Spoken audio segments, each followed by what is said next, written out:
seem like they don't jump on your wagon until it's moving. Shit, I've been telling you niggas to tune in. I'm a dog from the mud, I need a grooming. Pursuing, got a plug and got it booming. Shit, I'm heavy and they lightweight. I gotta play for a 9, boy, that's lightweight. All my white bitches hefty cause I like weight. It seem like all these niggas petty, they don't like cake. Lightweight, like damn, he look like his mom and his dad. Took care about the yam, but he was raised by the Av. Welcome to Regular Talk. I am back with a special guest. I knew this young lady 25 years plus.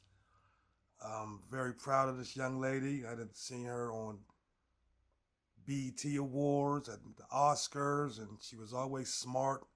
I always thought she was going to be like a stylist, but just proud about everything she's doing. I'm blessed to have her on the couch today. I have Octavia in the building. What's up, Tay? What's up? What's going on? Well, you said 25 years.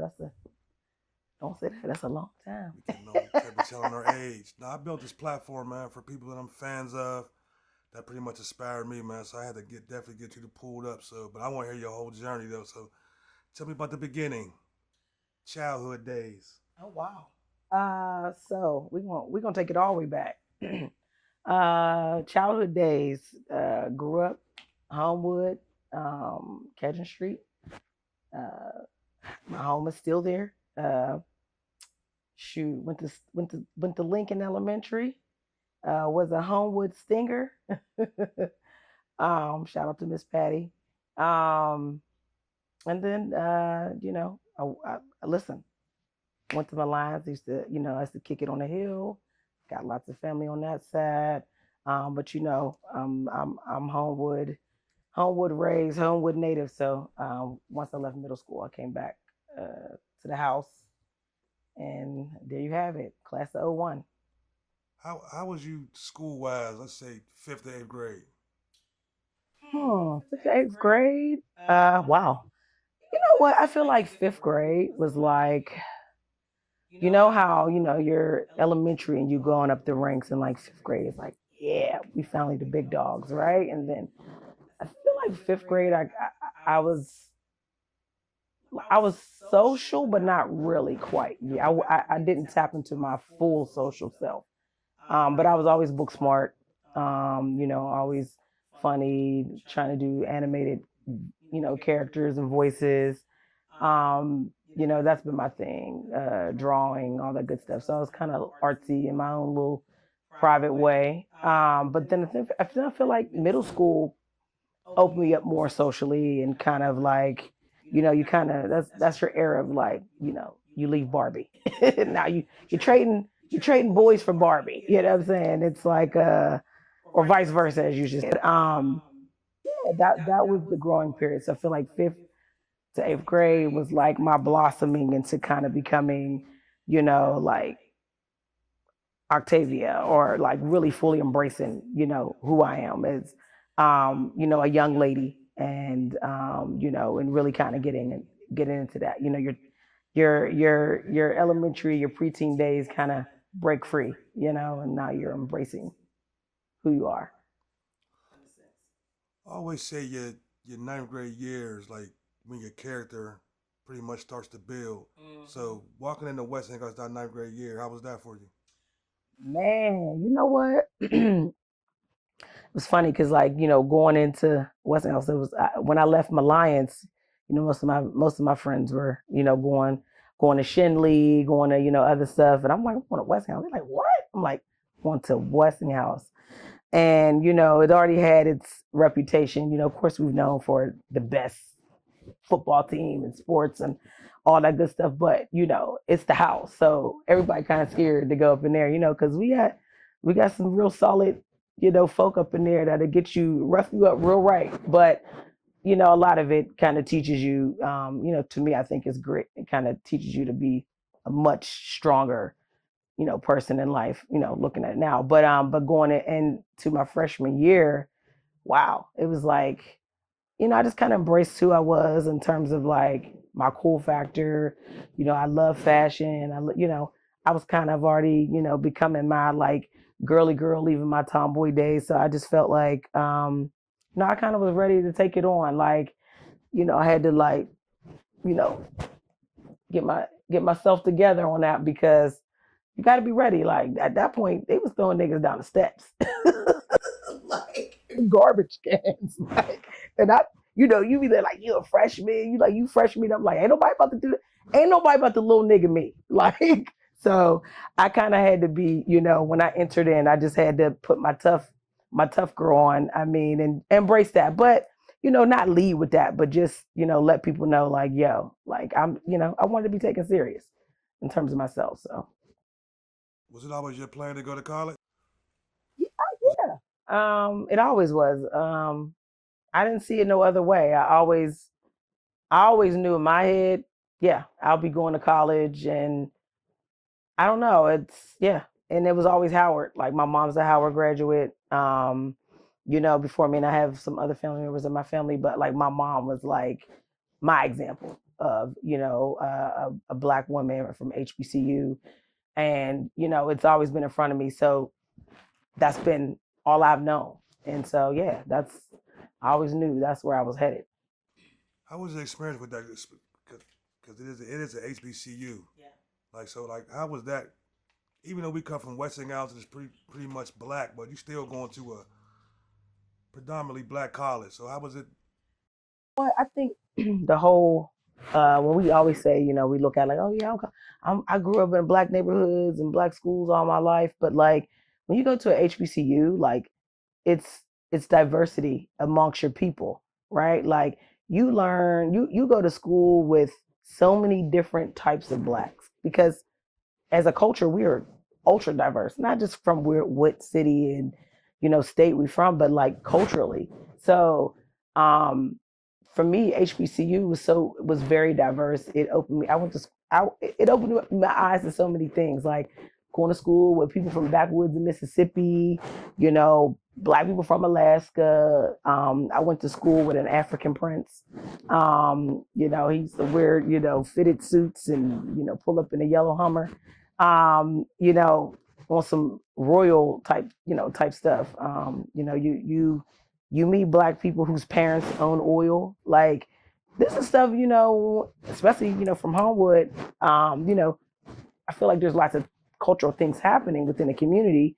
But that's like, whoa, that's kind of unheard of. Like, you own oil? Like, what? You know what I mean? So it was just to me, very diverse. And I think as a young black professional, it really emboldened me and to be encouraged to kind of, lead with my true self, once I go into the world and the workforce. So, that's my feeling on the HBCU. You don't have to try hard to prove something to someone else. You know what I mean? You got to prove it to yourself, prove it to your people.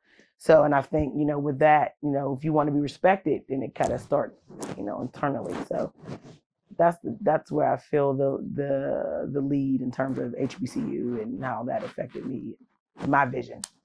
Why isn't it 30 HBCUs? Like, why is it just only like a couple?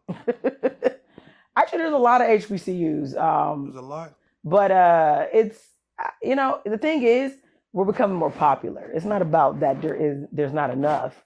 It's that, a lot of our culture, you're trained to go to a PWI, predominantly white institute. So, you're trained to go to these other places to feel like that you can get your diverse experience and you're going to gain some other credentials other than, these HBCUs. But like, to me, sometimes it does a disservice because you got to sit there, you got to fight, you got to, go someplace where you ain't wanted. Like who wants to deal with that? I'm just trying to get an education. It's stressful enough trying to get an education and balance, life as a young adult and be responsible, get money, go to school, do all your, whatever. It's a lot. So I feel like, why go somewhere where you're not embraced? I like to go where my people's at. I like to be embraced in terms of that because it amps me up more. So it's not about that there's not a lot. I think it's more about the demand. And I think now HBCUs, to me, has become much more popular. And definitely with social media. And even for Howard, like, we've always been an it school, in terms of, who we are naturally. We have history of go-getters across the board, not just television and film, but doctors, lawyers, and so we've always had that, but now social media is kind of like overly hyping it, and so you get our homecomings were already dope, but now it's like on steroids now in terms of the attendance and the different people that just want to come get an experience. So yeah. Why do you think they don't push college as much like they did when we were younger? You know what? Let me say this. I think times have changed in terms of the culture. You know, our parents were different, right? Like a lot of our parents was either taught like, okay, go to this trade school or get your college degree, then go find you a good job and then you'll be there for, 20, 30 years and retire, right? Like that was the training, that we had in terms of at least 80s kids, you know what I mean? 80s babies and some of the 90s. They're a little different. 90s is a little different. But I just feel like it's different now. There's so many avenues to get your training, get a career. Even with the degree, sometimes it's like it's very hard. There's a high number of college graduates right now that's looking for jobs. But also, I think sometimes people got to understand it ain't just about the degree. It's really about the hustle. Like, because even with the degree, you still got to prove yourself. Like for myself, working in television, the working television industry, no, I ain't give a damn about what degree I had, starting out. It was given, can you get my coffee order? You know what I mean? Like, so that was a hard pill to swallow. But also I had to get with the program and understand like, okay, well, yeah, well, let me figure out how I'm gonna make this, let me figure out what they like or how I'm gonna make this coffee. Cause even if I don't drink it, somebody's gonna have to like it. So, it's like you got to put your hustle on and your go-getter, whether you got a degree or not. Like for me, like when I graduated from college, that was a big deal. But once I went to my field, my degree's been sitting at my mother's house in Maryland, So, and not that it's not important to me, not that it's not a big thing, but you go out into the world, your hustle, your how you operate on the job force is gonna speak more volume than just your credentials. You really got to show what that is versus, and who you are, your skill set versus just saying, hey, I'm from such and such, such and such. So I think that's the thing now with degrees and then also social media, everybody, you got TikTok, you got, all the social media. So everybody is kind of like, it's a get rich quick kind of thing or a hustle. They're skipping steps. They feel like it, but I still feel certain things can't be skipped, but it's a different world now, and there's so many ways to get the bag. So, and people are more business minded now. People are trying to build more generational wealth, things that we've never talked about or wasn't really taught. We were just taught to go get a job. Nobody taught us how to build or, to discuss equity. And I'm not gonna say nobody, but a lot of us haven't got that training in terms of how to build generational wealth. We might know how to survive, balance checks and balances, but how do we get out of that and kind of build generational wealth? So it's just different. How did you get the television? So for me, it kind of started, as a kid. My dad, he's a videographer. He's been in the television industry game for over 40 years. I grew up, as a kid, spending my summers in DC or, my holiday breaks, with my dad, with my family, over there, but also, going to work with my dad at BT when it was the original BT in DC. And I would just, spend my time back around, watching them, Donnie Simpson and Sherry Carter, do Video Soul. And that's how I found out the elevator was like, pulled by a string. I was very disappointed, by the way, because I really thought I was going to get on the elevator when I got there. But anyway, yeah, and just, I would, as a kid, I would sit in on Story Porch or, once I started to be getting up there in my little mini teenage years, preteen years, I'd sit in the audience at Teen Summit. And so, I learned early days, but without realizing I was learning. It was just kind of like a way of life that I was like used to. Like, I know when I come to DC, I'm gonna kick it with my Grammy and my aunts and them, but then also, yeah, at some point I'm gonna go to work with my dad. And so I look forward to that and, get my McDonald's and go, sit behind the scenes or go play in the makeup room. And so, that was my experience as a kid. And so that's what, to me, I always felt like I'm going to be in some type of entertainment of some sort.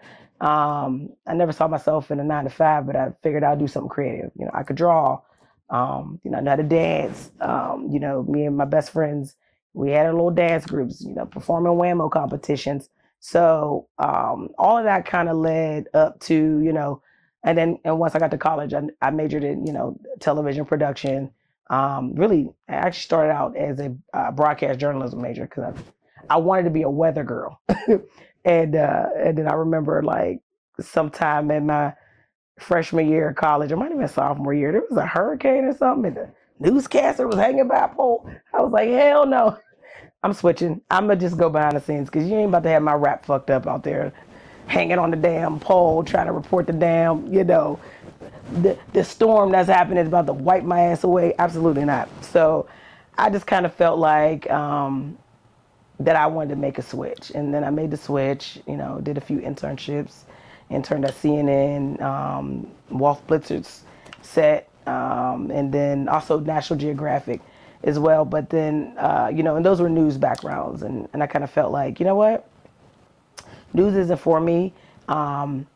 It's, very structured, but it's just repetitive. And I felt like the information is like just feeds you and it wears on you. And so I decided, I'm gonna just stay behind the scenes, work at producing, work at, whatever logistics that's happening. I'm gonna just go into business that way. So, and that's how I, kind of wrap my head around and start getting my start into really focusing on behind the scenes of television production and PAing. How'd you get out LA? So LA is like, yeah, so how I got there, I started out in television in DC. I think it might have been like, a few summers from graduating, postgraduate from college. And I started out working television there. Lots of great shows, very political, prestigious shows and events. I worked 2 inaugurations, both of Obama's. And I've worked at, Kennedy Center Honors and Hispanic Heritage Awards and all these, very prestigious events and award shows, ceremonies. But I wanted more. I felt like I wanted something else. These shows were grand, but I felt like what I wanted, more creativity in another kind of way, was missing. And so, I kind of, I did some interviews. I thought maybe, yeah, it was a toss up. Maybe I'll go to New York. And, I went back and forth to New York, hopping on the, little bus back and forth from DC to NY. But, I love the hustle and bustle, but I just kind of felt like it wasn't my vibe. It was too tight. And I didn't want to be living in a low ass apartment that was like a size of fucking closet. But also it just, something there wasn't speaking to me quite yet, but love to go to the visit. I just couldn't. I don't think that was a place I wanted to live. And so then I thought like, yo, West Coast, like, and it was me and one of my best friends from college at the time, friend DeAndre, me and her both were like, talking about Cali but nobody ever really set dates. We just kind of talked about it or whatever. And then I think when I turned like 25, my 25th birthday, I was like, I'm over it. It was like, something hit me. I was like, fuck it. I'm going to pack my shit and I'm going to go to LA. So, I spent a couple months, worked, did some productions, thought I would stack some bread. I was still working at a hair salon that I worked at during college. So I'll go hustle up, some cash, whatever, try to stack. But, you say you're going to stack, but then you got bills, you got other shit, you're fucking up money. So by the time I decided to bounce, for LA from DC in February 2009. I only had $500 in my pocket in a brand new Camry because I bought it that summer of the year, summer before last, and that's all I had. I was like, fuck it, I'm going out there, ship my shit out there, ship my car out there. So I flew to Oakland, a few to the Bay first because that's where my dad was living at the time. And I waited for my car to come there, and then immediately, as soon as my shit landed, I was like, "Yo, Dad, I'm a ride to LA for the weekend. I got some friends out there." He's like, "All right, cool." I went there one weekend, I ain't never come back. He's like, "Yo," he kept saying, when you coming back?" I was like, "I don't know yet, And yeah, I stepped out there with the plan to connect and like look for work, but not really like my plan wasn't like completely ironed out. You know, some people come in there, "Oh, I got a job, this and that." No, I just had $500 in my pocket, a brand new car, and promises that some people had made and connections I made, you know, in DC, working all these events from LA folks like, "Yo, you come to LA, I got you. You trying to get some work, I got you." So my first job in LA, I got, like I said, just a lot of banking on promises. But I got my first job in LA, this guy named Brett Ostro, who I met on during Obama's inauguration. And he was like, "Yo, you come out to LA, I got you." And he did. And so one of the first jobs I got when I was out there was the TV Land Awards. I PA'd on there, and it was at Dodger Stadium. So and that was like my first intro to LA. Like he sent me on a run. Like, "Yo," he's like, "All right, I gotta run for you as a PA. Like, you know, you do runs." And so they might send you out to go like pick up food or like go pick up packages or, you know, do something, whatever. So the run he sent me on a run to deliver show tickets to like all these different like executives or people like attending the show, whatever, all around LA. When I tell you I had no fucking navigation in terms of where to start, like I had my navigation system. So I'm asking him, I'm like, "Hey, where should I start first?" He was like, "Figure it out. You'll figure it out. You got a lot." It took me all motherfucking day to deliver them goddamn tickets. I was like downtown LA. I was like in the Valley. I'm like on La Cienega. Like I'm like nothing structured in terms of like where I was because I'm like a fresh fish out of water and have no idea where the hell I'm at. Like what my navigation in terms of like the best way to go. It was like so much. I probably went around the damn shit. DC has the Beltway, so LA has the 405 and the 101 and the 10. Listen, I think I crossed all over them freeways like 50 minutes. It took me all fucking day. All fucking day. By the time I took a break, I was like in Venice Beach somewhere. I don't even know what the fuck I ended up being over there. And I'm like downtown LA with daughters. Had no clue of navigation. But that was like my intro to LA. And then from there, I was like, shit. I'm like, after that, I was like, "Oh, I've been on the street before because deliver all these tickets." But it was crazy. It was like, where the fuck did I just land? Like crazy. But LA, you know, my intro there was awesome. And so the rest is history. So I know you mentioned a couple things about the PA, but how much groundwork do you cover? Like I know you go from pretty much what everybody need, but what's some other things you was doing? So for me, you know, from over the years, and I mean, so for myself now, I am an executive in terms of television. So I'm usually on the um, producing side or line producing side, which is like, you know, handling money and hiring crew and all those kind of things.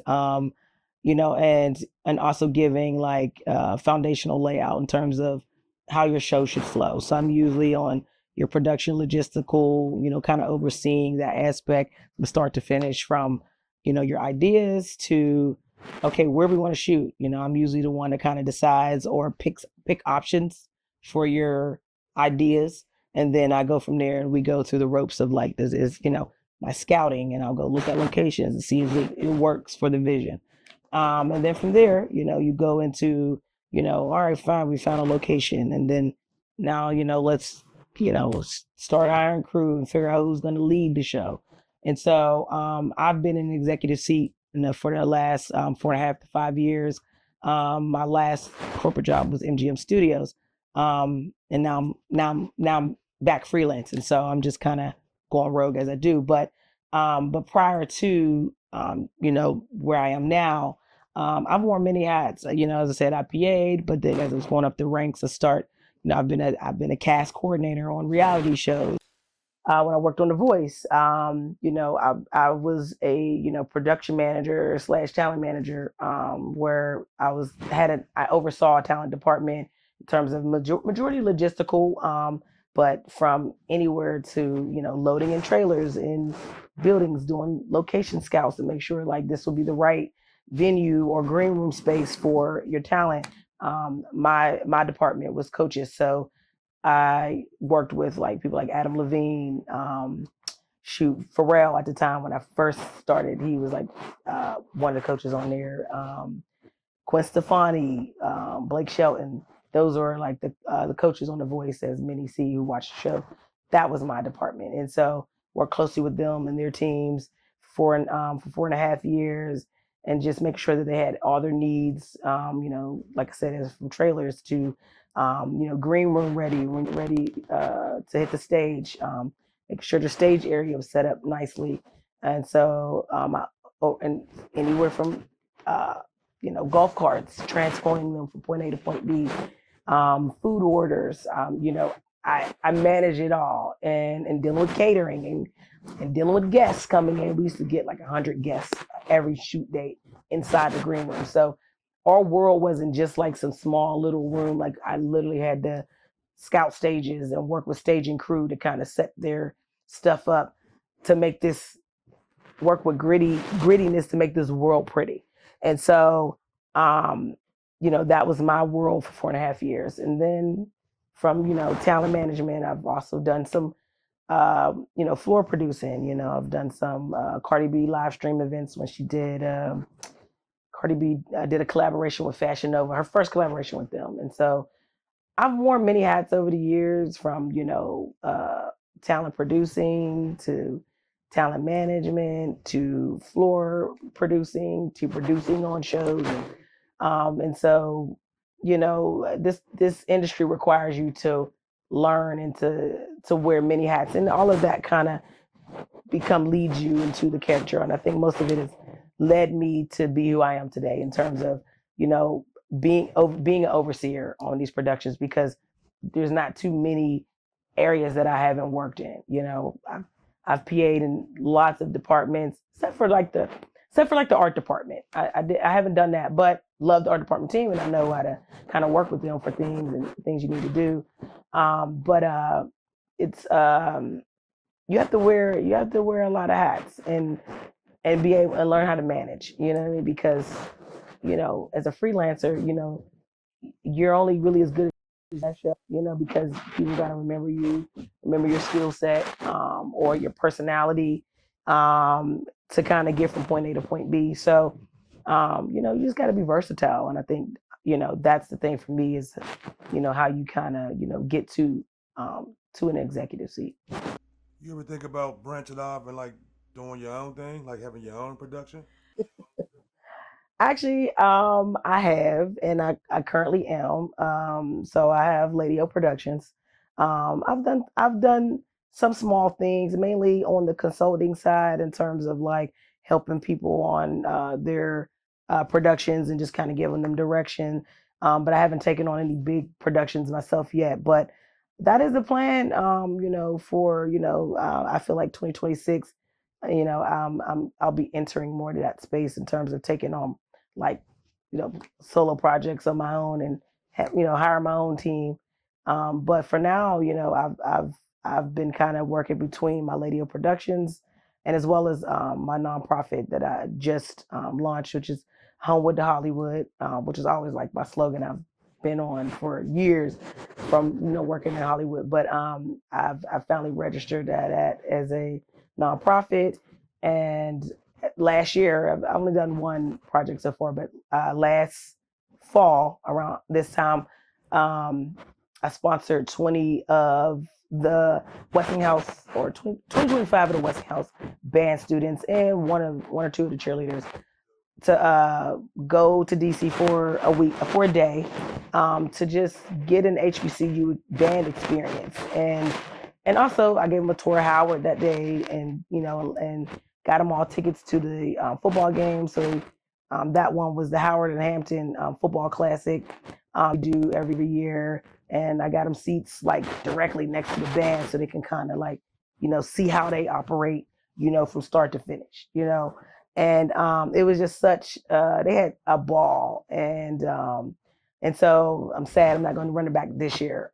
Just I just need to work on some more sponsorship, but I will be bringing it back next year, that trip next year. But so I'm doing some things in the community, and small things right now, but major, but and then working on some bigger projects that will be coming soon. So Post 40, how's it, seeing the girls you grew up with, whether it's Rakia, she just bought a house. Congratulations to her. yes. Nay's doing her thing with the real estate. Like, how that make you feel seeing all that? It's amazing. It is. It's such an awesome feeling because you want. To me, I like to look at my circle and know there's a good reflection. You know what I mean, in terms of elevation, right? Like, I don't want to just be vibrating up here, or one person vibrating up here and I have a vice versa. Like, I like to see that we are graduating in life, along the same term. So it's a blessing, like just to see it. I'm glad that I'm actually back home now to witness it in person and get a chance to experience some of it with them, and just see them do their thing. So it's amazing. I love that, and that's what that's the thing in life. You elevate. You get to do the things you want to do with your girls. Like, I remember thinking, when I first started out in business and I'm like 3,000 miles away, I'm like, damn, like, this shit would be different if like my team was here. You know what I'm saying? Like, because it's just different. But I had, and me and my girls, I did have my team and my family that lives in LA, that is there in LA. People I've grown up in the industry with, but like, it's just a different feeling when it's your home team, and your blood, your hearts. These are your hearts. You know what I mean? It's different when you got other friends. This is out the mud. This is out the womb. Well, me and Nay, damn near out the womb. So yeah, it's a blessing. What's Octavia's ultimate goal? Wow. In reference to what? Which portion? Whatever portion you think. You know what? Let's say business. Okay, so business, I think, or even personal. I think my ultimate goal, and how I like to lead as I do. Like, for me, obviously, continue to ride this executive wave in terms of, ownership, and um and making an impact on people that look like me, or from the areas that I'm from, especially like places like Homewood, or shoot, in Pittsburgh General, the Hill, whoever, anybody that knows me, or that looks like me. I think it's just making that impact, and and making a change that way. You know what I mean? Like, you can't change everybody, but if I can show you something, or show you something that you've never seen before, and introduce you to it, and you like it, and and that changes something, then I'm here for it. And so ultimately, this is how I like to lead, just in my life, and as a professional, or all around, like around the way girl, whatever. I just like to have good balance, and even being a mother, trying to find fine lines to kind of support his needs, things he likes to do, and to keep encouraging him as I'm trying to build. And I hope that he's watching, and has the right lens on as he's watching me, even through the crazy schedules, and me running late, and one shoe out all on and out the door, and a roller here, and whatever, how it looks like, but we get there, and then making sure that it's a successful day. I just hope that my son takes that note and knows that, this is all for the greater good. And so that's all. That's the way I like to lead. That's my goal in life. Just to, lead with impact, but in a positive way, hopefully changes somebody's life and in the process. So whatever that looks like. Okay, I just wanted to say I really appreciate you pulling up. You pulled up with your little man. Definitely appreciate that. Cause what? You're a person that I always you always had a light about you. That's how I always knew you was gonna be something. So like I said, I thought stylist, man. So I just want to say I'm proud of you, man. I've been a fan of you. Keep going up, keep doing your thing, and I can't wait to see what you got going on the next 10 years and the next 10 years. And I know it's gonna be big things, man. So I just say appreciate you. Well, thank you. You know what? And listen, it's an honor to be here with you. You know what I mean? Like knowing we've grown up together and just and I don't know, it does something for me. You know what I mean? To see you doing your thing. And making a name for yourself. I come back, oh, we got Trail Productions. I'm like, who? But I love that and so very proud to see that. And so, who knows? We were going to be. I mean, yeah, you know what?